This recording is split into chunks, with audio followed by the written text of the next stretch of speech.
Welcome to the Respect Podcast. I'm your host, Mike Domitrz from MikeSpeaks.com, where we help organizations of all sizes, educational institutions, and the U.S. military create a culture of respect. And respect is exactly what we discuss on this show, so let's get started.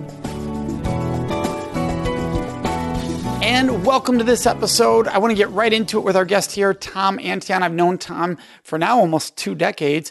He's an internet multi-millionaire and lifelong entrepreneur who has built his business on treating people right. He's got a one-sentence, respect-filled business plan he's lived by for 44 years. Tom, thank you so much for joining us. Mike, it's been too long, man. It has been too long. So let's start there. What have you been up to in the last 16 years since we originally, met at an NSA? Actually, the very first time was an NSA Wisconsin event. So even before that, the last 24 years, I got on the commercial internet when the commercial internet started around 1994.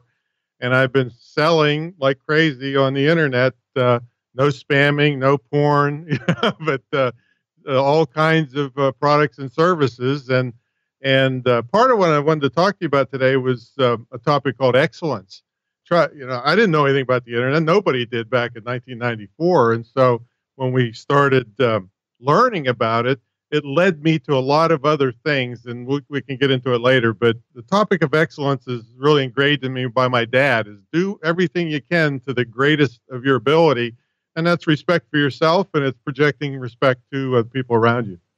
So let's get right into that then, because when a lot of people think, I made a lot of money on the internet, you were doing it in ways that were common sense, but going against the norm. So for all of our listeners to get an idea, Tom, while people are trying to say, let's build beautiful, amazing websites, Tom would say, no, I don't care if it's ugly. It could be the ugliest website in the world. If it gets people to my site and it helps them get what they need, that's what's important. So you built very content-rich, very keyword-loaded sites on things like you had to once write, this story I've never forgotten, you were giving a toast at a wedding, and you started looking up, hey, where do I find toast? And you thought, hey, people are constantly looking for this. And you sold an ebook on toast for weddings that did very, very well by just helping people find it and get what they needed.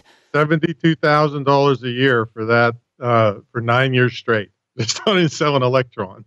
I also had one, I don't know if you know about it, called Instant Eulogy. People were also desperate at the last minute. They're distraught, and helped them. That was $42,000 a year for 9 years straight, helping people with eulogies. So it's all based around helping people. That's what we all do, is help people, and there's a value to that.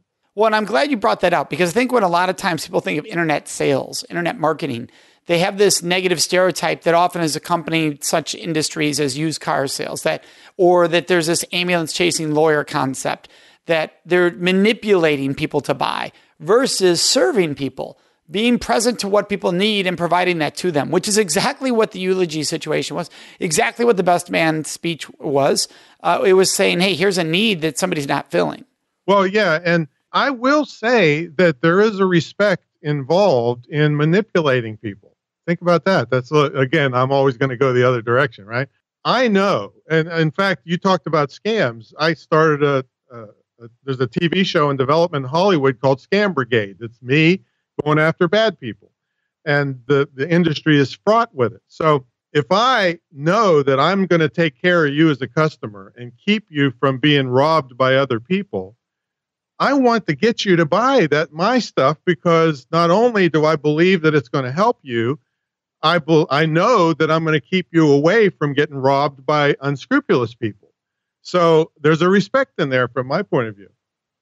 I call it manipulation, but I'm manipulating you for your own good. That's So let's discuss that, Tom. Wait, are you manipulating, or are you helping people find what they need? Like, why are you comfortable with the word, or some people would argue, why are you comfortable with the word manipulation? I'm comfortable because when you come from a position goodness, where you're in the other person's field, you got a fiduciary relationship to take care of that person. I don't care what you call it, really. I just know that if you go with me, I'm going to take care of you. I'm going to make sure you get great value. This is my one-sentence business plan I was telling you about.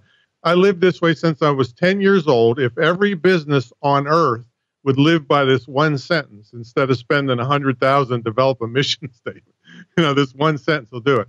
I create quality products that somebody actually wants at a reasonable price, and I service them after the sale. Every piece of that is respect for the customer, but it can make you a lot of money. There's no sin in that, as long as you're given that great value, showing respect, not fleecing the people because they don't know any better, which is very common nowadays. So I don't really care what you call it, but I want you to, and anybody out there, not just me, if you really believe, like you, the work you do with your the date project and all that stuff, you know that you're going to keep people from getting out and getting in trouble, right? You've lived that for most of the time I ever knew you, right? Right. So you better darn well get people to go through your program to keep them. I mean, yours has bigger ramifications than mine does. Mine, you might, have trouble making your car payment if you don't do it, but there could be, lifelong ramifications or not have a life if they don't do what you say. So if you manipulate somebody to get somebody to listen to you, I'm cool with it. Totally cool with it. So I love this language. I think it's very fascinating. Would somebody say there's a difference in influence and manipulation? In other words, manipulation is getting you to do something.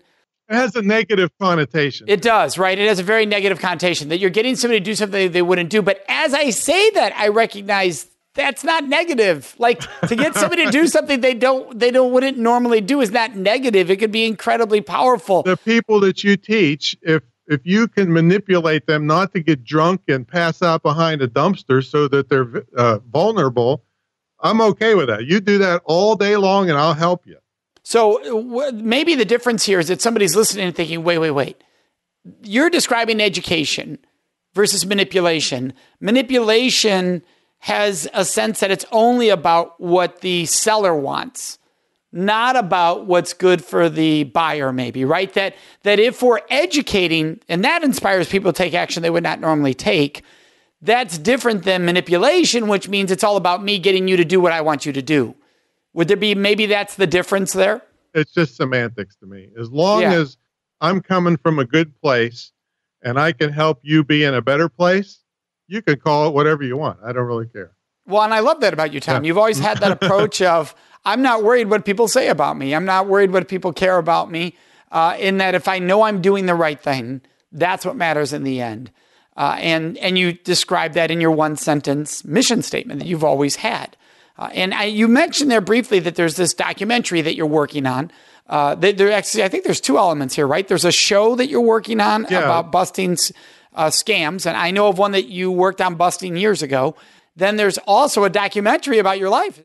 Yeah, that is something where you remember Dottie Walters? Yes. Dottie Walters got me started in speaking in 1991. A bizarre story about how I got hooked up with her, but I ended up being her right coast son because I would help her every time she would do her Speak and Grow Rich seminars on the East Coast. I would just go for free and help just to be involved and learn. And I ended up speaking at her memorial service in California when she passed. And a producer director saw me and was introduced to me. And it was, hello, how are you? And it was a solemn occasion. That was the last I thought of it. And then a couple years later, she had been following me and she approached me. She has done 38 documentaries and she approached me about doing one. And I thought, man, I thought you had to be dead to have a documentary done about you. They must be lowering their standards or something. I don't know. But so she said, I'd like to do a documentary about the American entrepreneur. And from what I've seen, you're the man. And I said, wow, what an honor. And so it's been 3 or 4 years in the making, and it's going to premiere probably in the fall. The trailer is out now. It's beautiful at facebook.com. Well, maybe you can put it in the show notes if somebody would like to watch. Yeah, we'll put it in the show notes. Absolutely. The trailer. So it's me, and it's a celebration of the American entrepreneur, the American spirit, and I just happen to be the figurehead. But there's just you, and there's thousands of people out there could be the subject of this. But it was a great honor to be featured in that. That's very cool. Now, the show you're working on, Busting Scams, if somebody said, wait a second, you just said that if I'm getting you to do something I want you to do, you call it manipulation you want. What's the difference in that and the scam? Well, the difference in that is that the person that is the scammer is manipulating you for the purpose of robbing you in some fashion. And that's a whole different, I mean, that's, diametrically opposed to what I'm talking about with respecting Right. people. So that's the whole thing, is taking advantage of people. And I mean, I think we've worked the figures up. 120,000 people, elderly people last year, lost their homes from the Jamaican lottery scam.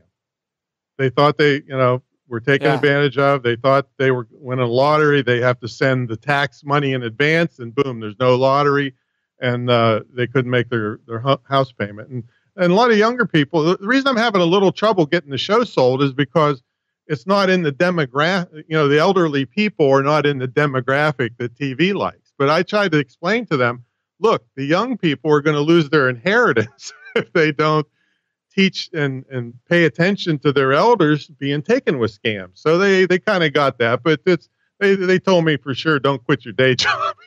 It's Hollywood, right? Right, because they're selling to a certain audience. Yeah. And we talked about this just a moment ago, that you believe in excellence and everything you do, whether it's a documentary or TV show. How do you feel that excellence and respect do go hand in hand? Like, in my heart, I think, well, of course they go hand in hand, because excellence requires you to respect yourself and your mission and what you're doing. Well, excellence, it also has hidden benefits. For instance, when I got started in speaking, 1991, I had come out of an crazy entertainment company. I've had a lot of fun businesses in my life. And a lot of people said, hey, you're better than a lot of people that have been charging $4,000 and $5,000. And I said, well, I don't know anything about hotel. I was doing parties, birthday parties and stuff. I said, I better study and learn how to be a speaker in hotel rooms and in corporations and be politically correct and all that stuff. So I started studying like crazy. In my library in here, I probably have 200 books on public speaking, every tape that was ever made, everything from NSA. I've got all of it. And so I started doing it just to make myself better, and so that I could really compete in the speaking world. And where excellence comes in, and this is what my dad taught me. He said, when you're excellent, people will notice. And so I got, again, I'm not trying to blow my horn, but I got so good, people started begging me to teach them how to be good as a good speaker. And that led me to the Right to Wake 'em Up speaking book, the Wake 'em Up video professional speaking system, amazing public speaking. It took me a whole different route. So fast forward to 1994, when the commercial internet came along. And I said, oh, you kidding me? It's hard enough to sell my stuff across the street, let alone around the world from my desktop. I'm going to figure this out. So I started studying like crazy, didn't make a nickel for the first 2 years, got good at it, got some good training in 96. 4 years later, I was a multimillionaire, and people were begging me to teach them this stuff. Again, trying to be excellent for me and respect me and what I can do for the world, showed other people that, hey, this guy is good. So it led me into this internet training path. I never planned on being Mr. Internet Guru, ever. I just wanted to sell my stuff around the world. So all of this is trying to be excellent for yourself, shows such a massive respect for yourself and for the medium that you're learning. Other people get inspired by that. And so I believe that's a form of respect for them. Well, I think there's also a respect in there that you were going to learn everything you could to be successful. And then you sold people how to do that because you did it. You weren't selling people how to do something you weren't doing, right? Because, for instance, in the speaking industry, there can be people who are barely speaking, charging people a lot of money on how to be a professional speaker. And that's not common, but it happens. And people need to be aware of that. Like, whoa. You need to be watching who you're learning from there. That might not be the best resource, where you were saying, no, I'm going to ace this myself and then teach others how I aced it. Without even thoughts of teaching people. Right. I want to do it extremely well, because I remember my dad, I'm 10 years old. He came from Syria back in the early 1900s. He put the first electric light bulb in Carnegie, Pennsylvania. He had his own electrical contracting company at 13 years old in Carnegie, Pennsylvania. And I remember watching him one day. He was wiring a box, and I said, Dad, why don't you just cut the wires across on an angle, save some wire? And he looked at me like, I'll smack you. He said, you crazy? I'm going to make it perfectly lined up, so that somebody looks at this job, they'll know a professional did it. boy, I'm getting goose pimples thinking about it. I remember it vividly. And he said, and also if somebody has to work on this later, it'll be easy for them to work on. So don't you ever do something that's not great. We were blue collar, total blue collar. And, but I'll never forget that. And that's the way I've lived my whole life. I love that. So thank you for sharing that. How do you think what's a way to make sure you're living with respect in that everyday life? That's a great way in work. Make sure everything I do is with excellence. To me, is that, along the topic of respect, you will never see me at a restaurant being all snooty with my black Amex card and giving the waiter or waitress some kind of, treating them like they're dirt. You'll never see that. In fact, if you were sitting there with me and doing it, I'll leave and hell with you because you're not the person I want to be around. That person is doing good work and doing whatever their life is and trying to take care of me and give me respect. There's no way I'm going to lord over them. So that's just an everyday example of treat everybody with respect. There's another one. There's a student I have that I was speaking at a big event. Nobody would talk to this guy. He was dressed like some kind of halfway hippie, halfway Indian, feathers hanging off. He had no teeth or something. I don't know. And nobody would talk to him. And I'm just standing back there, and he started asking me questions, and I'm happy to talk to him. He ended up being one of my best customers. He's a best-selling author on some offbeat topic, and nobody would talk to him because he looked funny. So that's not the way to treat people. I mean, I'm very fortunate. You're fortunate. Everybody deserves respect. You know what? Even rotten people deserve respect. I remember I've been a lifelong self-defense and martial arts practitioner. And I remember studying with an Aikido guy back way, way years ago. And this is one of these guys that had to go to Japan for 2 years and to hold a bow. And he had to pull the bow for 2 years before they'd let him have an arrow. All right, that's serious stuff. And he's teaching me this thing called an S-lock one time. And then it's like you could really put a hurt on somebody. And he says, Tom, you hold it like this, and then you bow to the person. Show respect to your enemy. Of course, they're screaming bloody murder. And that stuck with me, too. Even your enemies, you can respect them. You can't let them take advantage of you, but you have to respect them. Yeah, we talk about this in the U.S. military, in that the Were you in the military? Yeah. Well, no, I didn't serve in the military. I work with the military. Oh. When I'm working with the military, the Geneva Convention clearly states that if you run across the enemy and they're in dire need of help and you are safely able to help them, it's your responsibility to help them, because all human beings are to be treated with dignity and respect. And a big reason for that is so that prisoners of war, if ours are captured, they are treated with dignity and respect, which means we have to treat others with dignity and respect. So whenever somebody comes to me and goes, well, not all people deserve dignity and respect. Actually, yeah, they all do. The moment you think all don't means you think you're above certain people. That's not living from a place of respect. That's right. Living from a place of arrogance. There's a difference. And you've talked about in the past when somebody pushes your limits of respect. What do you mean by that? What do you mean by when somebody pushes your limits of respect? When you come from a place of power and respect for others, you can recognize very easily when somebody doesn't have that attitude. And so and it all comes from probably my self-defense and martial arts study in that, well, there's a guy, I can't think of his name right now, but he has a program called You're Dead and You Don't Even Know It. And somebody's getting in his face and he's thinking of the 100 different ways he could just tear this guy to pieces. And I have the same kind of skills, not as good as this guy, and so when you have that kind of feeling that I could do this to you, but there's something in your system that doesn't deserve it. Something happened to you to make you like this. And as long as you don't cross a line, I'm going to treat you with respect, treat you with, I don't want to say disdain. I don't know the word for it, but I'm going to feel sorry for you rather than get all up and say, let's go, buddy. That's what weak people do. So coming from that power, you could say they didn't deserve it at that moment for what they were doing. But as long as they don't cross the line and hurt somebody that's innocent or cross the line to cause me harm, there's no reason for me to escalate it. I'm going to de-escalate it, and I'll walk away if people are saying, oh, you big sissy. Well, I saved that guy's life pretty much, so I'll live with that. Yeah, it's describing really leading with compassion and empathy over bullying or domination. Mm-hmm. Right? Because you have the ability to dominate in that moment, but you decide, wait, there's got to be a reason this person's coming from this place. Something has triggered this behavior somewhere. Right. And that's so important, because I'll run into people as we're traveling this world doing this work, and who'll say, well, you just can't do that for everyone. And you have to think, because this one person I met, they're so bad. And you think, yeah, but how'd you get there? I mean, I had good parents. I had, a shirt on my back, food, and, some of these people, I mean, I did some fundraisers for these. I did a fundraiser where I raised a whole load of money for a bunch of homeless kids. Homeless is considered you have a different place to live or no place to live every 30 days.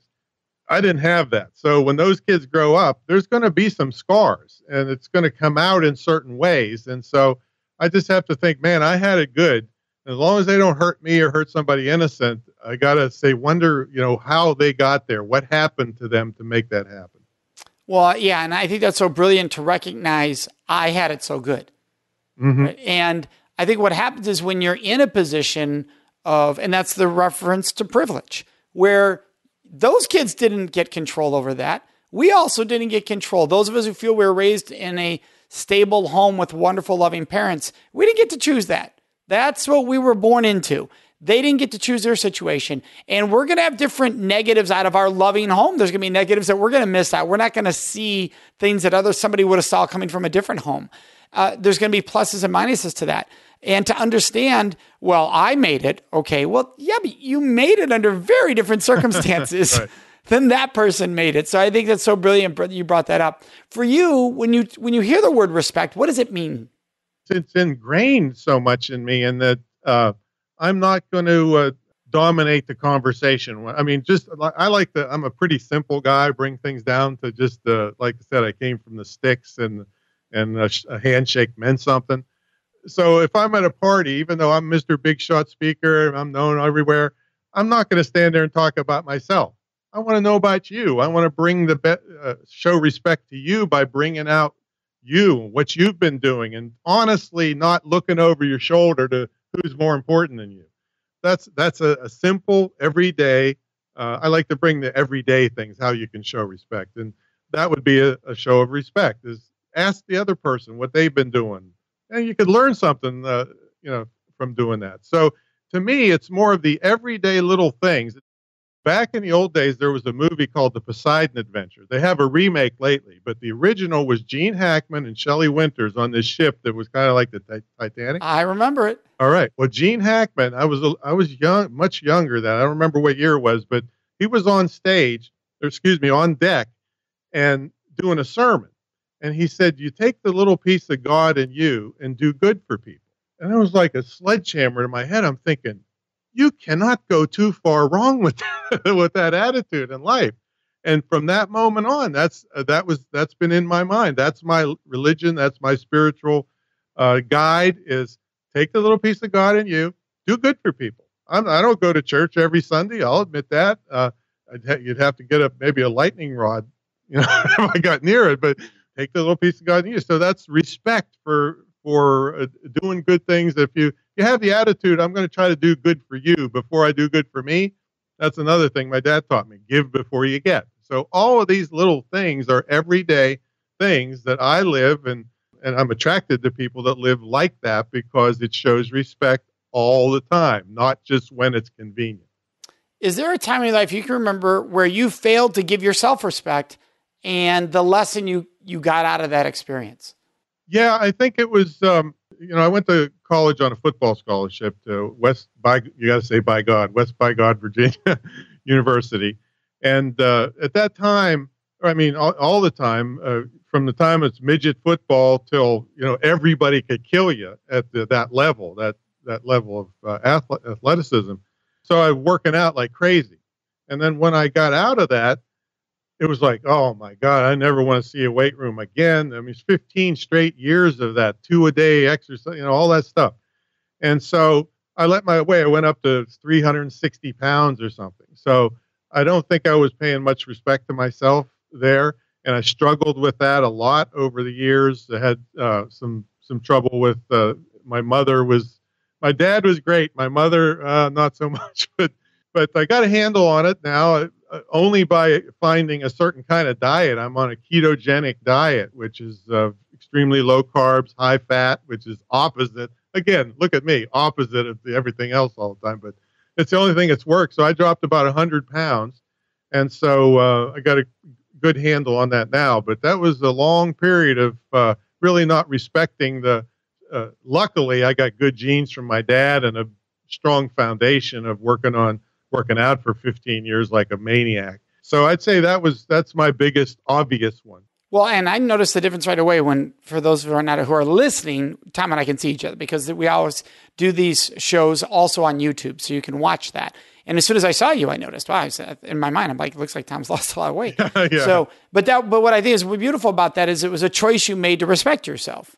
Yeah, it took a long time to do it. And that's the thing about things, folks. All these choices aren't always easy. I mean, it might be time when your steak is cold. You want to give that waiter or waitress some guff, but you got to hold back, and you got to say, you got to have your own self-respect to say, no, I'm not going to make a fool of myself and embarrass that person over a steak that I probably ate too much already. So the delayed gratification, our friend that put us together recently, Caroline De Posada, you knew her dad, right? Absolutely. Yeah, he's the one that made that marshmallow study about delayed gratification. And for those that don't know, it's they showed these little kids some marshmallows and said, hey, we'll give you one. If you don't eat it in 15 minutes, we'll give you two. And then most of the kids ate it and some didn't. And they followed them over a period of years. All the ones that had the delayed gratification were successful and everything. And the other ones were having problems. So I think it's the same thing with respect. In this case, I had to fight a long time to get that one piece of my life that wasn't working right to respect myself. And had I given up or quit too soon, where would I be? I'd probably be in death row from a heart attack or something, or diabetes, or who knows. So sometimes it takes longer to realize the respect that you want to give yourself or others. Well, and I appreciate that because I think when people hear these conversations, they think, oh, he's got it all.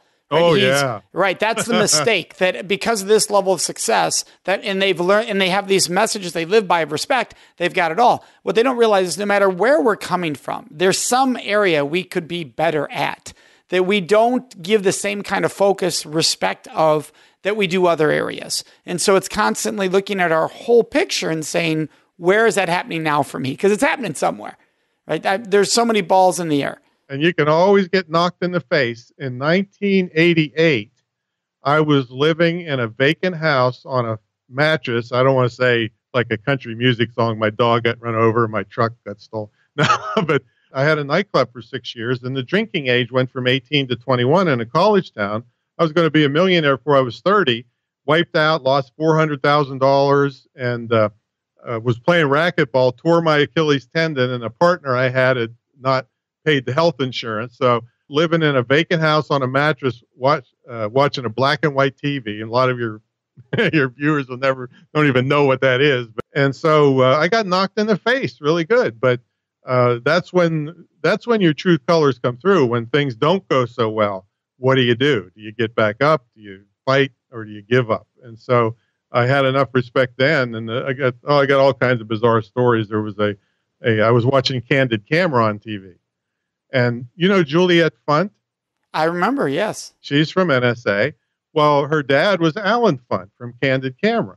And when I was laying there living off credit cards, busted up and had nowhere to go, I was watching Candid Camera on this black and white TV. And that's when I got the idea for the entertainment company called Prank Masters, that I moved to DC, and that got worldwide publicity and got me into the speaking business.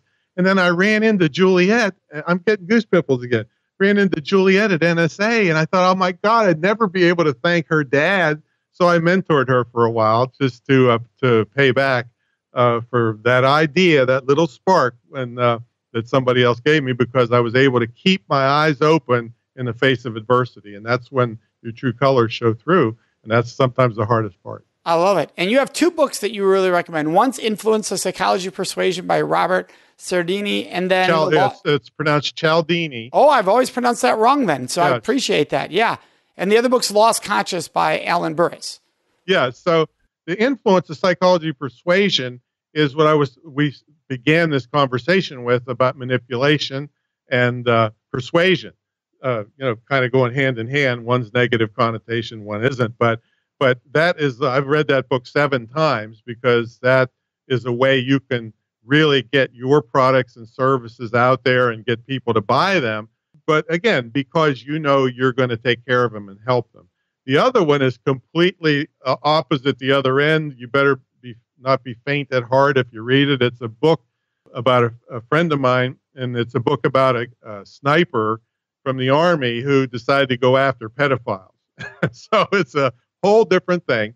But again, it was that pedophile, who knows where he came from, but there came a point when you had to draw the line and couldn't let him hurt children anymore. So even though you have to have some respect, some people cross that line and have to be stopped. So it's a completely different end of the spectrum. Yeah, and to stop someone from doing harm is not failing to respect them. Right. In fact, you would argue the opposite. Respecting everybody else that... and them by saying, you can't do this. This is not acceptable. They're out of respect. I'm going to take action now. And so I want to thank you, Tom. We've gone all over, which is I love, and explore different areas. So thank you so much for joining us today. And for our listeners, we want to make sure they can dive into this conversation. So they can go to Facebook, look up the Respect Podcast discussion group, and dive into this conversation. So thank you very much, Tom, for joining us. My pleasure. Thank you for joining us for this episode of the Respect Podcast, which was sponsored by the Date Safe Project at datesafeproject.org. And remember, you can always find me at mikespeaks.com.